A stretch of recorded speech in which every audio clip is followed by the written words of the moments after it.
This is the VoiceOver Marketing Podcast, episode 32. Oh, what's this? It's a Kind bar. I've heard about these.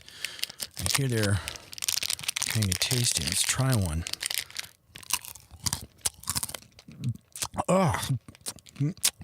People like these things?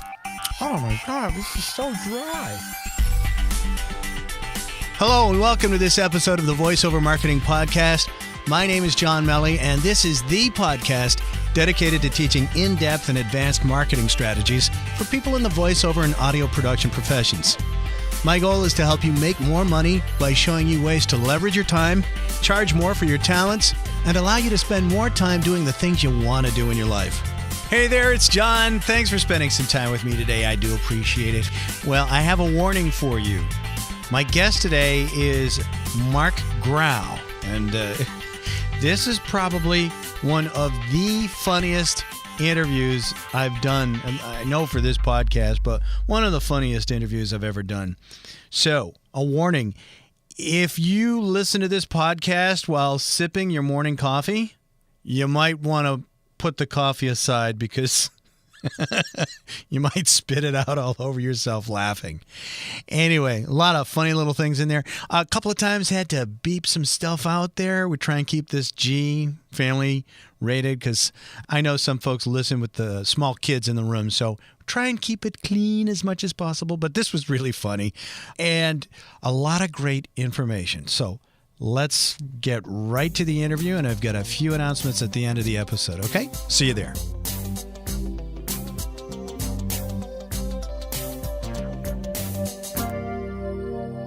Well, welcome back. As I mentioned earlier, my guest today is Marc Graue, the owner of the legendary Marc Graue Voiceover Studios in Burbank, California. He's had that there for 29 years. He's also a very experienced voiceover talent, and he's been Nickelodeon's Avatar, The Last Airbender, Cartoon Network's Codename Kids Next Door, Judge Dredd, Super Fiend, VeggieTales, and Ever After High. He was also the narrator for Nat Geo's popular series Alaska State Troopers and Cowboys of the Sea. Marc's also produced a number of voiceover demos for the top voiceover talent in the world, including E.G. Daily, Yeardley Smith, Stephen Root, Maurice LaMarche, Doris Roberts, and many, many others. But Marc, thank you very much for taking time out of your busy schedule to be with us today. I really appreciate it. It's my pleasure. I had no idea I actually have that many credits, guy. Yeah, I feel good. I feel good about myself now. Well, you should. You should. And Marc is also a regular contributor of voiceover videos, outtakes, and sessions, and he puts them on the VoiceOver Marketing Podcast group on Facebook. So thanks for doing that, Marc. Appreciate it. My pleasure, man. Thank you for having me. Yeah. So could you share with everyone your story? How did this whole voiceover thing start for you? Well, I was an old radio guy going way, way, way back. No money. I think the receptionist was making more money than I was. Okay. All the major hotbeds of media attention like Wyoming, Colorado, Utah, Oregon, Washington. And was in San Diego, and I got canned from yet another radio station. You know, the door would fly open. I can't believe you just said that on the air. Damn it. Now apologize. It was like, okay. And my first love was always production. Yep. And so years ago, I kind of BS'd my way into a big music studio in Hollywood. I had no idea what was going on, but it made them believe I did.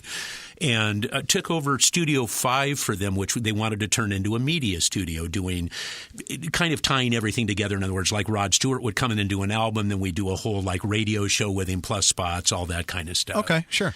And it went, it went very well, but then they realized they could make – this was still in the heyday of lockouts where they would come in and Warner Brothers would buy the studio for 6 months. So they realized they could make probably a lot more money doing that. So I actually talked them into buying the studio on time because I had no money, and put this into just the crappiest little guest house I was living in East Hollywood with a Yugoslavian landlord who would come out and threaten to sue. I don't care what. I live this country 6 years. I sue you. You know, how come you are talk? Move your car. Mark, your cat shed my yard. You know, that kind of thing. And actually pulled it off there. Actually half the studio was, or half the house rather, was basically the studio. And then eventually, was successful enough there to move into a little commercial building in Hollywood, and then doubled in size, tripled in size. And then the area got very, very scary. It was like, why, look at that. Oh, that's not a woman. Oh, what is that thing? Oh, that's not a tumor. So it was a little scary. Yeah. And so we ended up moving out here to Burbank, which at the time felt like, oh, my God, that's so far out. And then, of course, now everything, here now we have 17,000 square feet with 5 studios, a big ADR stage. So it's been quite a ride. Wow. Yeah, it's been an interesting one, I'll tell you. We've seen a lot of changes in the business, but good changes. Yeah, I'm sure. And just to give you a plug, your studios were featured in that movie In a World, correct? You were in it as well. Yeah, with Lake Bell. Yeah, with Joe Cipriano and Marc Elliott at the little party scene. It was great. Actually, Fred Melley, who played her father in that, is a very dear friend. Oh. Amazing guy, very talented. And beautiful voice, too. Go ahead. Incredible. Fred, it's very interesting how him and Lake fell in. When Lake actually had him audition and booked him for the part, she had no idea that Fred had an immense voiceover career back before he even started on camera acting. He was the voice of CBS Sports for years and years back in the 80s, had that that CBS, that really ballsy, Yeah. So it's kind of fun how all of that kind of came together. It's kind of interesting. It's fun. Yeah, I imagine it was. Did it take a long time for them to shoot the scene and all that in your studio? No, they shot a whole bunch of scenes here. Mm-hmm. The stuff with Eva Longoria and all of that kind of stuff, and all the in-studio stuff. And when she actually is, in fact, that was in Studio 4 when she utters the words "in a world."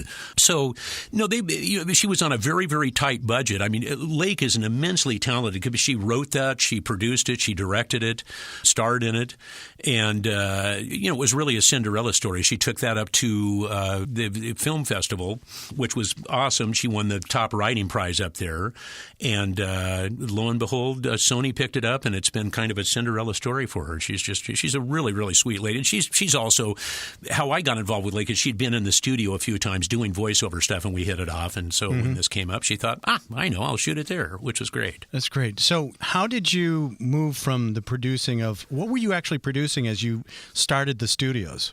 What kind of projects were you working on?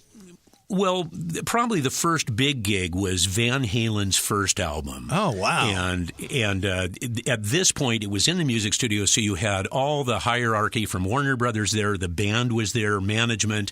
And this is going back to still cutting on quarter-inch tape. People, that's kind of an archaic mode, obviously. Yeah. But it was very, kind of nerve-wracking because everybody's there. And with tape, you can't be – you need to be very cautious. It's not like, oh, here, I'll go and draw that back in. It's like, oh, where did I put the piece? You've got things taped all over. Yeah. So we produced a spot. They had very high-powered voice talent and stuff, and did the spot. And I listened to it and went, this. And they actually had somebody. The story with this is interesting. They brought in their own engineer, and the guy's trying to patch an effect. And I go, man, if you do this, and he turns around in front of this room full of people and goes, I'd really appreciate it if you'd shut your mouth and stay out of this. Wow. And I was like mortified. It was, oh my God. I just destroyed my career before it started. And listened to the spot and went, but this is Van Halen. I mean, this thing should just have cojones. So I couldn't afford, obviously, to book anybody. So I went in and voiced the spot myself and did a different version of it. And overstepping the boundaries, I actually tapped that onto the end of the stuff that I sent to Warner Brothers. And I got a call from Larry Butler, who was in our department over there, and he went, what is this? And I went, I apologize, I realize that. And he goes, no, this is great, man, we like this. And I had Warner Brothers for, goodness, probably 20 years up until AOL bought them. We used to do all their radio shows, commercials, some wonderful interview stuff that's very one-of-a-kind, kind of stuff that was all of their talent. So that's kind of where it started. And then when I moved into the commercial building in Hollywood, I got involved with a company called Dove Audio, Michael Wiener and Deborah Raffin, who started this audiobook company and kept us insanely busy. it was like a major account at that point. We probably did, over 1,000 titles for them. Wow. Which really kept the doors open. And then, of course, got cocky, moved out to this building, and literally a week after I moved in here, they went, "Oh, we built our own studio." I'm like, what? So I've how did learned that how to feel? tap dance rather quickly. It was scary, very, very much so. When you start out and it's resting on your own shoulders and you're a small guy, it is a little bit easier to deal with because you're dealing with you. Then, if you have kids, then you're dealing with that kind of stuff. Now, at this point, all of a sudden, it was like dealing with, leases and insurance and payroll. And then it was like, oh, my God, how am I going to do this? And just realized, that it was time to branch out a little bit rather than just being specifically doing like audiobook stuff. We branched out. We're doing a lot more commercial stuff, video games, animation. Mm-hmm. And then with the ADR stage, we did all the ADR for like the Constantine series on NBC. We still do a ton of stuff for, the Hallmark Channel and Oxygen and Lifetime, all that kind of stuff. All those really good movies. Mm-hmm. You need an insulin shot after them? Sorry. Yeah, exactly. I said it, not you. It's like, her heart was crushed. It's like, okay. Hey, you sound like that guy. Kidding. Sorry. So you were doing the video games along with all of this stuff. When did that really start for you? What you mean, as far as talent, or as far as actually the studio portion? Excuse me, I just swallowed my pencil. There we go. Not a problem. I guess both. I mean, obviously, I'm really, I've talked to a lot of people, and something that stands out with folks that achieve a good amount of success in their careers is that they're willing to take a bit of a chance, a bit of a leap. And when you shared that story about the Van Halen promo at the end, where you're just like, I think I'm going to try this on my own and throw it on the end. And that's really what started the ball rolling for you in a big way. Am I wrong? Well, it did, and too, it's going way back. I was actually born in Hollywood at Queen of Angels, which is probably why I'm so weird. My dad used to anchor news at Channel 5 here at KTLA. Okay. So I kind of grew up around that whole thing and on sets and all that kind of stuff. In fact, I have a wonderful story of watching Stan Freberg and Daz Butler, who was my godfather. Oh, I didn't know that. Doing a Time for Beanie as a live puppet show. Okay. And they had these huge pieces of plywood with large lights. This was again, we're talking going way back. So no one really knew what they were doing. So behind the scenes with these guys, it must have been 300 degrees. The lights are just, Yeah. So he's, hey, Beanie Boy, and he's doing this kind of thing. Hey, how you doing? The puppet melts on his hand. And so you hear him go, hey, Beanie, And of course, I thought that was great as a kid. It was like, wow, this is cool. Puppets and bad language. I like this, So, but it was very funny because my dad was extraordinarily negative towards, well, what the hell makes you think you're going to go to Hollywood and, you have no contacts, don't have this, you don't have that, you have no money, and which was all absolutely true. But I think, if you believe in yourself and are really true to what you do, then I think eventually, word gets out. I mean, it was a much different time. I mean, my first agent was Don Pitts. I think Bobby Bergen was probably 14 or 15 and was there also doing Muppet Babies. Don's office was where the Dolby Center is now on the corner of Hollywood and Highland. And, I remember sitting there as a kid and his roster. I mean, I remember watching Orson Welles come in and, Mel Blanc and Gary Owens and Casey Kasem. And you're sitting there going, well, I'm not going to book this job, but this is great. Yeah. Yeah. And so it just, I think is there ups and downs? Of course there is, like any business. But I still love it. It's paid for 2 divorces, all 3 kids through college. So what the heck? Life is good. Excellent. If I were to say, pick a voiceover genre that you could work in all the time, what would it be? Animation, absolutely, because it's fun. The interesting thing with animation is that you have the ability to ad-lib. It's like Tom Kenny doing the laugh on SpongeBob. I mean, the whole character is great, but the laugh really sets that character apart. Promo stuff and, narration stuff, those are all, they're fun to do, except that it's usually much more like, okay, can you shave 1/10 of a second off? And that's what you do. Where animation and video games, you can get a little more creative. You can play, you can really pull stuff stuff out of the bag character-wise and throw in, a burp, a strange laugh, that kind of a thing. In fact, it was funny. I was at Cartoon Network once. And the director goes, we did it, verbatim as far as actually the way the script is. And then they said, well, go ahead and, do an ad lib. We know you love to do that, Dad. So I oh, that's cool. So, of course, I go off script and ad lib, and you look out, the engineer's laughing, and the director's laughing, and the writer is sitting there with his arms crossed with the stare of death. And I was like, well, just signed that death warrant. Thank you. You messed with my words. Exactly. But it really, it's a lot of fun to do. And that, the thing is, honestly, you never have to grow up. It's like my good buddy Rob Paulson said. He goes, basically, we're getting paid a lot of money for stuff we got in trouble for in the 7th grade. Yeah. And that's true. I love it. What do you do to promote your business? How do you market the studios? I found that scrawling things on public bathroom walls down on Melrose seems to work very well. For a good time. It's not really the kind of clients we want. At this point, what's interesting with marketing yourself is that there is a very thin line between being tenacious and being a pain in the butt. You need to stay on top. And I think one of the things people miss sometimes is the fact that it is a business. Is it fun? Yes, absolutely. A great example is like, getting an agent. In all honesty, an agent does not care what your ability is, how good you are, how many characters you do, or anything else. They want to know specifically how much money are you going to bring in here. Right. Period. A legit agent, which is an oxymoron in itself, actually, they're all 10%ers. So 1,000 plus 10, you're getting $1,000. They're getting $100. So they're going to be your front line and push for 2,000. So you're getting 200. Yeah.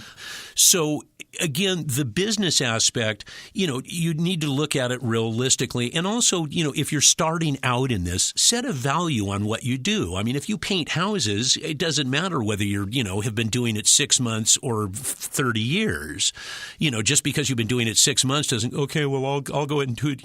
I think the bane of everybody's existence is when you see these guys going, oh, I'll do a voiceover for $5. It's like, well, you're an idiot. Thank you for it's saying like, that. why would you do that? You'll never make a living. Is your ego so bruised that you need to? Come on. Seriously, that's not even worth turning the board on for. Yeah, I love the example you just said of would a house painter paint a house for a discounted amount of money? Just because they're new at it? No, not at all. Of course. That's brilliant. And so you really and the problem is it is very much an ego-driven business. We all have large egos, whether we want to admit it or not. And so it's that but they booked me. It's like they booked you because they're paying you $20. Yeah, but they booked me for $20. It's like set a value on it. And with a lot of the paid inclusion sites, the pay-to-plays. Yeah. What's interesting with a lot of stuff is that people have a tendency to shy away when it comes down to finances or money.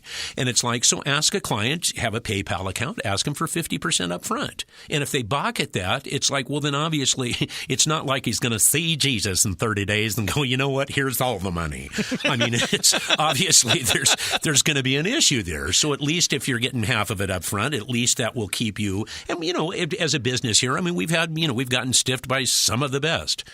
Okay. So yeah. And that's just kind of part of the business. But again, when you see the stuff, or the guy, I'll give you $5 per finished page. It's like, well, come on here. Obviously you're getting paid to do this, and sometimes they feel that on the tail end, well, you're just sitting in a room and talking. Well, That's not the point. The point is if you can't go to Mr. Landlord and go, well, it was only $5 a page. So if we could just let her, that's not how that's going to work. Right. That's it's interesting you say that, because it's all time really is money. And my family used to be in retail, and we had a greeting card shop. And I hated February because it was the shortest month of the year. And the landlord didn't care that there were only 28 days, 29 on a good year. The rent still stayed the same every month. The electricity still cost money. The insurance still cost money. The taxes still cost money. They don't care that you have this shorter amount of time to work in. So you raise a very good point. I've had people even studio-wise that'll come in and go, well, because it's really, really a tight, but, I'd be more than happy just to pay your engineer. And it's like, well, that's great.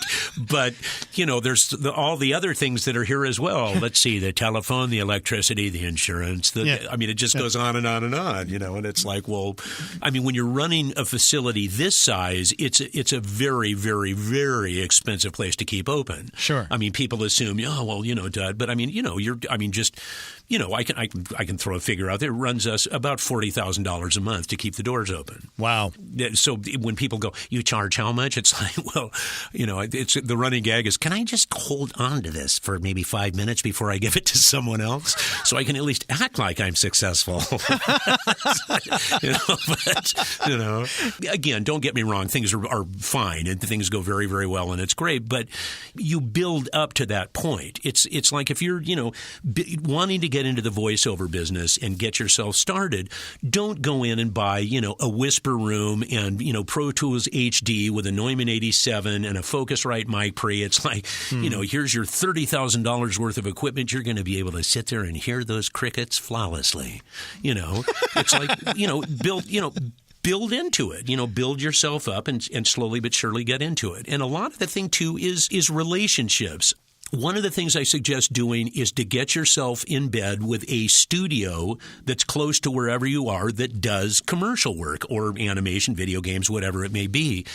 Because that way there's a face with it. We do that here. We cast not an immense amount of stuff, but a pretty fair amount of projects that we cast for. Mm-hmm. And it's usually people that we've worked with and that we know, only because we know how they work, we know what their capability is, and it's like it's out of sight, out of mind. Somebody can be very good, but if they're, number 30 on the roster of stuff, you kind of forget about them, not intentionally. It's such a rush thing to get this out that it's like, here, this guy, that's perfect. Let's send those out. You're a known entity. It's just human nature that's what happens over time. One thing that I've noticed in the posts that you do on Facebook, and maybe you do them elsewhere, but you frequently will do the Throwback Thursday with someone that you had done a recording session with, and frequently you'll do pictures of folks that are currently in the studio with you or doing projects right now. Sure. Why do you do that? Well, honestly, what's funny is the picture thing actually became, it started out as somewhat of a joke. A couple of guys had said, oh, gee, this is like a dry cleaners, da-da-da. Now it's gotten to the point where, in fact, the hallway that you see in a world movie with all the pictures. Yeah. People will walk in and it puts celebrities at ease because they, oh, gee, so-and-so and done, my buddy, da-da-da, that kind of thing. So they realize it's okay. From a standpoint of putting stuff out there, it kind of legitimizes what we're doing here, just from a standpoint that, as you know, the internet is full of BS. There's so many people claiming, I guessed it on 8 is Enough back in 1983. I'm teaching my acting method now. It's like, that's great. So there's an awful lot of that out there, and so this simply, rather than simply making a claim, oh yeah, Jack Nicholson was in today, which most people are going, you're full of shit.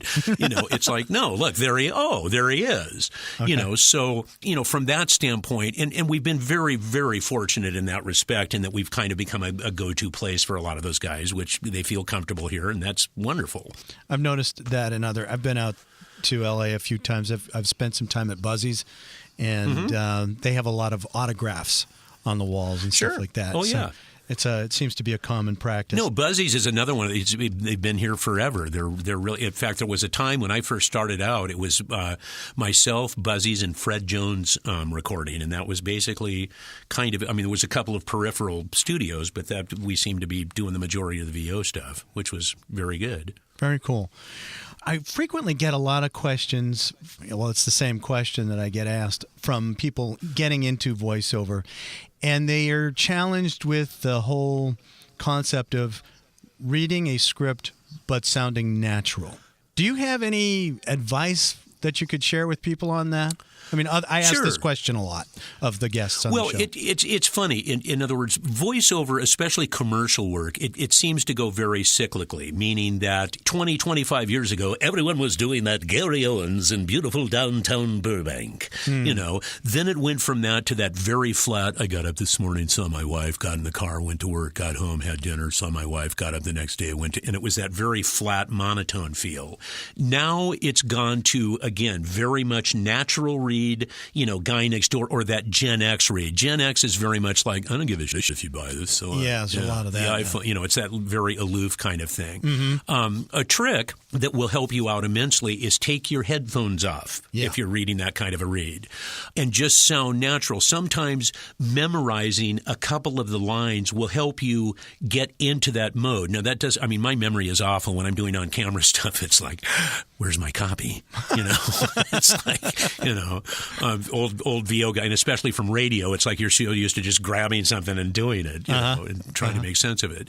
But that kind of thing, that way it sounds a little more natural to you. And again, if you're speaking in a natural read, you're just talking to someone. It's like, who am I talking to? I'm not putting on anything. It's just that when people put on headphones, all of a sudden that's great. Can you give me more me? Thank you. It's that kind of, and everybody kind of gets into that mode. Anybody with a radio background, that's probably the hardest thing to overcome, is that announcer thing. Red light goes on and you're, hey, it's a little after 10 o'clock, da-da-da-da-da, coming up, we've got, and you're doing this, read on crack, where, that natural read sometimes can be very hard to do. It's funny. It's like the running gag even for animation. I never will play the guy next door. I usually play the guy that kills the guy next door. So, what the heck? Still fun. And it's really just doing what you do. I'll never be the guy that goes, gee, Susie, let's go to Disneyland. It's like I'm the guy that'll go, Disneyland open this Friday till midnight, just because if your voice is a little deeper, that kind of thing. It's like with animation. If you decide to get into that, it's not about quantity. It's about quality. I love it when guys go, well, I've got 383 voices on my demo. And it sounds like you're doing every one of them. It's like, do something that's, that's within your wheelhouse. You'll never hear me doing a kid's voice. It sounds like I'm trying to lure them into the van with a candy bar, So it's not, it's like, what's the matter with that? What's that weird man doing, So it's just, it's in fact, I even have a demo that's all bad guys because 90% of the time that's what I'm playing is some sort of a, evil something or other. Either evil, dead, mutated, whatever it is. Well, you do have that quality about you. I'm kidding. But yes, that's that dead quality. No, well, no, but I can understand with there's a certain timbre to your voice and quality to it that it just lends itself, and you can work with it and manipulate it in various ways to go a whole bunch of different places with it. But at the same time, there's a platform from where all of that stuff is built. Well, it's very true. It's interesting in that you do what you do, and you need to be kind of honest with yourself. I always tell people if you're going to do a demo, then do a column A, column B. Column A is stuff I know I do very well. Column B, it's worth, at least I'll try it out and see what I can do with this. But like it's like with demos. I mean, a demo. People miss the fact that it is show business. And that doesn't mean overproducing and affecting the voice and all this stuff, but you want to do something that really draws attention to what's... a couple of weeks ago, we had done a demo for this girl who has the quintessential, the little cute, that really cute little girl voice.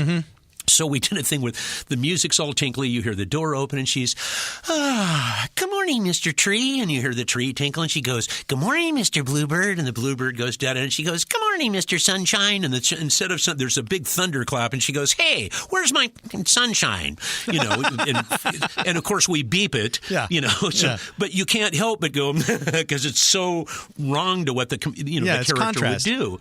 Yeah, but the interesting thing is nowadays you've got everything from, the Hubsprout sweet, the Franklin and Peter Rabbit and the very sweet, endearing, 4 to 6 year old stuff, Sesame Street stuff, to all the stuff on Adult Swim, to, where they're just pushing the envelope as far as possible. Same thing with video games. If it's rated E for everyone, it's now we're going to color the flower. If it's rated M for mature, the flower, man, let's kill the motherfucker. This I mean, it's kind of, it's all over the place. There goes our G rating. I had a momentary lapse. Sorry. That's okay. Damn that Tourette's. Oh my gosh, that's hysterical. But yeah, I hear you. That's really, really funny. So you mentioned earlier about, it is a business, and I've said the same thing. It's a fun business, but it's a business. What do you recommend to folks, aside from their rates? What do you recommend to folks that how they treat their business like a business? Well, just that. Approach it as a business. In other words, if you opened a store down on Main Street, what are you going to do? Okay, the phone lines are in. Want to go down to the corner and call me and make sure these are working? Get yourself out there. I think people sometimes get a little too driven with the mentorship thing, and that's wonderful. I mean, I'm more than happy to help anybody out, that you can. But sometimes, too, you have to realize that a lot of that responsibility is going to fall on you. Yeah. Do what you do and just do it a notch better than the next person. Get yourself a really good demo that you're proud of, that you feel good with, and then, send that out and think a little bit outside of the box rather than just going to the top agents in L.A. There's agents in L.A., there's agents up in Portland, there's agents in, Dallas, there's, Chicago, New York, Canada, the UK. There's that portion of it. And then even going a little bit further, maybe you can send something directly to a creative director at an ad agency. And a lot of the time it's the trickle down. We're not looking for anybody now, but that's funny because my brother owns this chain of automotive dealers in Oklahoma. Maybe something will happen with that. The way I look at it is, I am not remotely close to being an A-list VO guy. I'm a journeyman. I work all the time, which is great. But it's, when it comprises everything. It might be the crappy casino in Laughlin. It may be a chain of furniture stores, in Kansas. It may be podcasts for doctors in Chicago. It may be this, that, of the video. Eventually what happens is that all of that kind of compiles, and then the silt kind of settles to the bottom, and you end up with the stuff that's really good, that pays very, very well. Mm-hmm. And you realize you don't necessarily have to really do that anymore unless you want to, you know. Yeah. That's interesting the way you described that as journeyman. Could I ask, if you could share, what was one of the biggest challenges you've faced in your voiceover career? And how did you overcome it? Well, for me, it was the separation with the studio, because people, you'd go to an audition and people are like, what the hell are you doing here? Why aren't you at your studio? Uh-huh. I think the biggest thing is, not to get shook, to be, honest with what you do. And again, it's like anything else. My personal feeling is you can't really teach someone, quote unquote, voiceover. I always tell people, if you really feel you want to take a class to hone your skills and take an improv class, and you can take one for $10 at a local college. The reason for that is it's very much thinking on your feet. I use this stupid analogy with this rat. And let's say the guy all of a sudden is talking like this, and the guy goes, hey, that's great. I got some cheese. And somebody goes, no, put 60 pounds on the guy, so we want to bring him down a little bit, give him some weight. Somebody goes, no, he's stupid, so now you want to make him dumb. Somebody goes, no, boss rat, so bring him down a notch. You take my cheese, I'm pulling your tail out of the socket. Do we understand? Great. And you go in the booth, and they go, yeah, don't do the accent. That sucks. And you're like, but what do you mean it sucks? I'm a thespian. Don't you know what I'm bringing to this role? So the biggest thing is to keep your palate clear, because our job is to deliver to whatever it is they want on the other side of the glass. And even though you may be going, really? Okay. Yeah. I was doing liners for Radio 1 in Lebanon, which is, and you'd think people with guns killing everything, but it's one of those things, tonight, live from Radio 1 at the and don't worry, my friends, I send you MP3, it's pronounced it's what? So I've got the poor engineer slowing it down from, and it's like, I have no idea. It's just, so we've all had plenty of those. Oh my God, that's hysterical. But So we've had a couple of cute. We were doing a cartoon series for a guy in Finland, all in English. Okay. Pays very well, except it's a phone patch. So I like how the actors, I wrote it and you are making me laughing. And it's like, that's good. And he goes, but on the next, when the actors do another take, I need you to all be retarded. Now, he means slow it down, of course. Yes. Ugly Americans, everyone's going, okay. and he's like, why are you talking like that? So it was one of those very special moments. Oh, my God. This is awesome. We've had some interesting, some very interesting sessions here over the years. I can tell you that. What's a crazy experience that you've had? Aside from those are hysterical. Well, probably one of the weirdest one is I had Rob Zombie contact me to do the Rob Zombie's Great American Haunts. Uh-huh. So you've got Rob Zombie stuff going on in Studio 4, and we have a very religious right-wing company in Studio A. We also had one of those with David Lee Roth, in fact, who was in doing an audiobook of his biography. Oh, yeah? And we have a policy of not smoking in the studios, but, can I, and always, yeah, okay, whatever. So he fires up a big joint, Oh, nice. Course, studio. Except now we had, again, a very right-wing Christian group doing a radio show in studio who's now walking out going, do you smell that? And we came up with this ridiculous line about the wildfires in Tonga. And it was like, well, obviously you've never been to college because that smells it doesn't smell like any wildfire I've ever smelled. But, it's patchouli. We had Diana Ross was in Studio 4 doing, I think she was doing like a narration thing, and Barry Gordy was in A doing an audiobook. Of his life story, and they didn't know each other were here, and it was kind of, and then they ran into each other, hit it off, and the next morning you pulled up and they're playing tennis in the alley. It was like, what a weird, it's a very odd business. Yeah, it is. But then you realize that, hey, everybody's just a person too. They're doing their people thing. Absolutely. Yeah. Well, and that's the thing you need to realize too, is that, everybody is extraordinarily thankful to be doing what they're doing, and the fact, I haven't had to grow up yet, and I still, even at this age, still love coming to work, and it's like, it's great. It has all the business aspects that aren't so fun, but the actual, portion of the VO stuff, that's great. It's always a good time.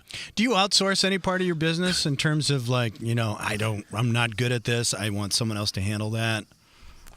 As far as, you mean the business aspect? Or? Yeah, I guess. Obviously you do the voiceover and you can produce and all that, but it's like, do you have an accountant? Do you have a lawyer? All that stuff that handles. Oh, sure. Yeah. No, I've got somebody has. But Kelly is a wonderful assistant. She handles all that and is like a tenacious little bulldog as far as letting calls through and stuff. And honestly, a really phenomenal staff of engineers who are really, really good at what they do. Because voiceover is a much different thing than music. It's not. It's a completely different thing.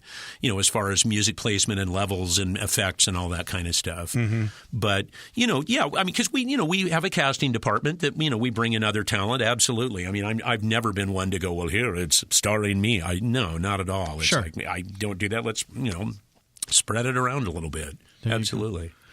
Well, Marc, I just want to be respectful of your time. Do you have any thoughts or any advice that you want to share with the voiceover talent that listen to this podcast? And we also get a lot of producers too. Sure. Listen to your mother and get your contractor's license. What the hell is the matter with you? You can't talk and make a living. Honestly, no. I think really just be true to yourself, and, start off small. In whatever you're doing, make it manageable.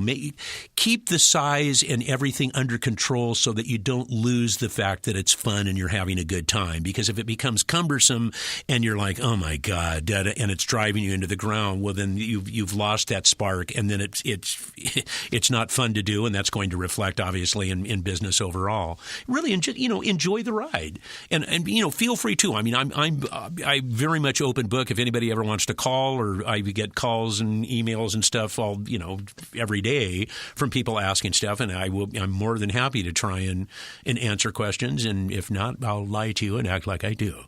If people want to check out your website, what's the best way for people to get to your site? What's your web address and any other link that you want to promote? It's Fix in the Mix, fixinthemix.com. And there's postings up there and pictures and stuff. Facebook absolutely is great. Twitter, all of that kind of stuff. And, I'm a firm believer too. It's like, if you've got the chops, get us a demo. We'll get you in our system here and see what we can do. We're not an agent, not an agency. We don't charge commissions. It's just, if we can, throw you some biz, we'll call you and say, hey, this is what's going on. And, if you want to do it, do it. And if you don't, that's okay. Nobody's feelings are hurt. That sounds great, and that's very generous of you. I appreciate that. Marc, I just want to thank you for taking the time again out of your schedule to spend some time and share your hysterical stories and a lot of really good chunks and info in there for people to chew over in their own mind. No, I'm more than happy to. And, I need to plug also the fact I will be where am I going to be? In Ohio in May for the Midwest Voiceover Conference. So okay. Stop by and say hi if you're out there. And where is that? What venue is that going to be at? I believe it's in Columbus. This is, I think, the third or fourth year they've done it. And it's a great group of people. They're very honest and above board. And I would love to meet you. And I'll be doing a couple of panels and stuff with animation and video games and stuff. So if you get a chance, come by. I'd be more than happy to grab a beer with you or something.